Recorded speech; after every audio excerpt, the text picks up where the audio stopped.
வணக்கம். கூலி படத்தோட விமர்சனத்துக்கு போகிறதுக்கு முன்னாடி சூப்பர் ஸ்டார் திரு ரஜினிகாந்த் அவர்களின் 50வது ஆண்டு திரைத்துறை பயணத்தில் அவரை மனதார வாழ்த்துறோம். என்ன அப்படின்னு பார்த்தீங்கன்னா, ஒரு நடிகர் 50 வருஷம் நிறைய பேர் இருந்திருக்காங்க. சிவாஜி கணேசன்லாம் இருந்திருக்காரு, அமிதாப் பச்சன் இருக்காரு. அது பெரிய விஷயம் இல்லை. ஆனால் 50 ஆண்டுகளும் சூப்பர் ஸ்டாராகவே, அதாவது உச்சபட்ச நட்சத்திரமாகவே இருக்கிறது ஒரு அபூர்வமான விஷயம்தான். அதை 75 வயதிலையும் சாத்தியமாக்கி இருக்கின்ற திரு ரஜினிகாந்த் அவர்களுக்கு வாழ்த்துக்கள்.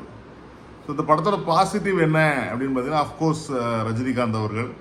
ஏன்னா இந்த வயசில் ஒரு ஒரு ஸ்க்ரீன் ப்ரெசன்ஸாக இருக்கட்டும், அந்த கரிஷ்மாவாக இருக்கட்டும், அதாவது ஸ்டார்டிங்கில் பார்த்தீங்கன்னா அந்த லாட்ஜில் இருந்து வர்ற மாதிரி காமிப்பாங்க. ஸ்லோவாக போகும் படம். அப்போ நம்ம என்ன நினைப்போம்னா, சரி ரஜினிக்கு வயசாகிடுச்சு வழக்கம் போல் எல்லா படத்துலையும் நம்ம நினைக்கிறது உண்டு. ஆக்சுவலாக பார்த்த உடனே என்னடா ஒரு வாய்ஸ் வேறு மாதிரி இருக்குது. ஈவன் பாபாவிலேருந்தே எல்லோரும் நினைப்போம் வயசாகிடுச்சு அப்படின்னு சொல்லி. இந்த படத்துலேயும் அதேமாதிரியே ஒரு வயசான தலைவருக்கு வயசாகிடுச்சு அப்படின்லாம் பேசுனது நம்ம கேள்விப்பட்டோம். ஆனால் அதுக்கப்புறம் அந்த சத்யராஜ் இறந்த அந்த சீனுக்கு அப்புறம் அந்த படம் வேகம் எடுக்குது இல்லையா, அதுக்கப்புறம் அவரோட ஆக்ஷனாக இருக்கட்டும், அவரோட துடிப்பு, அதெல்லாம் பயங்கரமாக போகுது. குறிப்பாக இந்த dance moments hats off to Sandy master. என்னென்னா ஒரு சின்ன ஒரு துணி மாதிரி அப்படி பல்ல கடிச்சிட்டு இப்படி வச்சுட்டு ஆடுற மாதிரி, அதாவது ஸ்டெப் அவருக்கு ஈஸியாக பண்ணுற மாதிரி, அதே நேரத்தில் அது பாடலை நல்லா எலிவேட் பண்ணி ஆடுற மாதிரி இருக்கிற அந்த அந்த ஸ்டெப்ஸ்லாம் நல்லா பண்ணி கொடுத்துருக்காங்க. அப்புறம் ஃபைட் சீக்வன்சஸும் அவருக்கு தக்கன, அதாவது ஒரு இடத்துல நிற்கிறாரு, நின்று சுற்றி சுற்றி அடிக்கிற மாதிரி மூமெண்ட்லாம் பண்ணி அடிக்க முடியாது இல்லையா, அதை ரொம்ப சூப்பராக பண்ணியிருக்காங்க அப்படின்னு சொல்லணும். குறிப்பாக ரஜினிக்கு நல்ல விஷயம் என்னென்னா, இந்த வயசுக்கு அப்புறமும் டூயேட்டு அதெல்லாம் பாடிட்டு இருக்காம அவர் வயசுக்கு தக்கன உள்ள ரோல்கள் நடிக்கிறது பாராட்டக்கூடியது.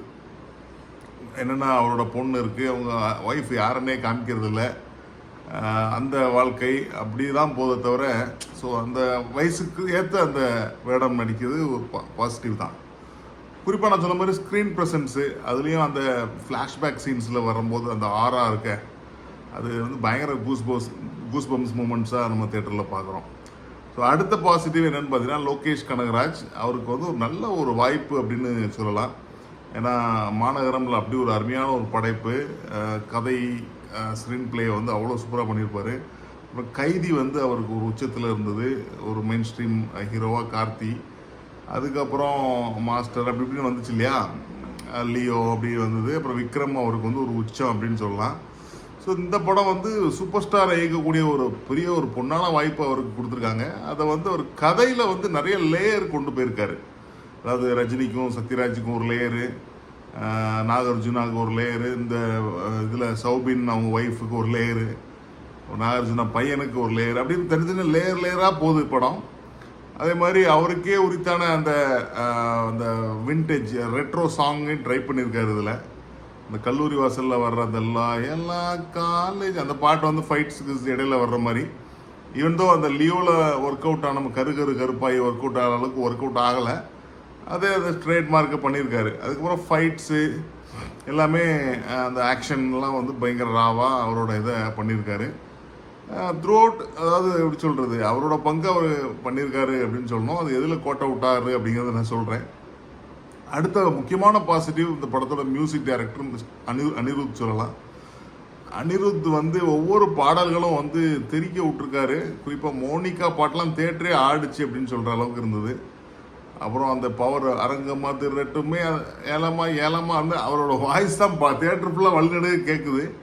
அந்த அளவுக்கு பிஜிஎம்மாக இருக்கட்டும், அந்த அந்த டிஆரோட பாட்டாக இருக்கட்டும், எல்லாமே சூப்பராக பண்ணியிருக்காரு. இந்த படத்தோட மிகப்பெரிய பாசிட்டிவ் அனிருத் அவர்கள். அடுத்த பாசிட்டிவ் சோபின்னு சொல்லலாம். மலையாள ஆக்டரு, மஞ்சுமல் பாய்ஸில் நம்ம பார்த்தவர்.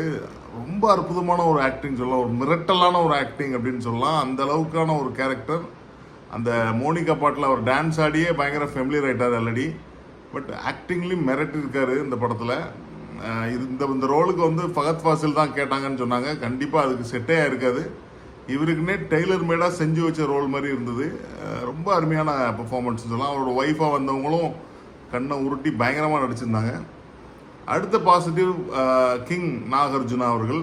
அவர் இந்த வயசுலேயும் மனுஷன் அந்த ஸ்டைலிஷ், அந்த ஸ்வாக் லுக்கு டேம் ஸ்டைலிஷாக இருந்தாருன்னு சொல்லலாம். அந்த ரோலுக்கு, அந்த சைமன்கிற ஒரு கேரக்டருக்கு பயங்கரமாக ஜஸ்டிஸ் பண்ணார். ஆனாலும் என்னன்னா வர்ற சீன் எல்லாமே வந்து பயங்கர ட்ரிங்க்ஸு சிகரெட்டு அப்படியே அடிச்சுட்டு அவங்க அப்பா இறந்துருக்காரு, அவங்க பையன் இறந்துருக்காரு, அப்பவும் கூட சிகரெட் அடிச்சுட்டு போகிற மாதிரி, அது கொஞ்சம் ஓவர் டோஸாக இருந்த மாதிரி ஒரு ஃபீல் இருந்தது. அடுத்த பாசிட்டிவ் ஸ்ருதிஹாசன். உண்மையிலே வந்து ஒரு கிளாமரஸ் ஹீரோயினாக இருந்தவங்க ஒரு நல்ல ஒரு ஆக்டிங் ஸ்கோப்பை அந்த படத்தில் கொடுத்துருக்கு. நல்லா சூப்பராக பண்ணியிருக்காங்க. ரஜினியே எதிர்த்து பேசுகிற மாதிரியான ஒரு ரோலு நல்லாவே ஜஸ்டிஸ் பண்ணியிருக்காங்கன்னு சொல்லலாம்.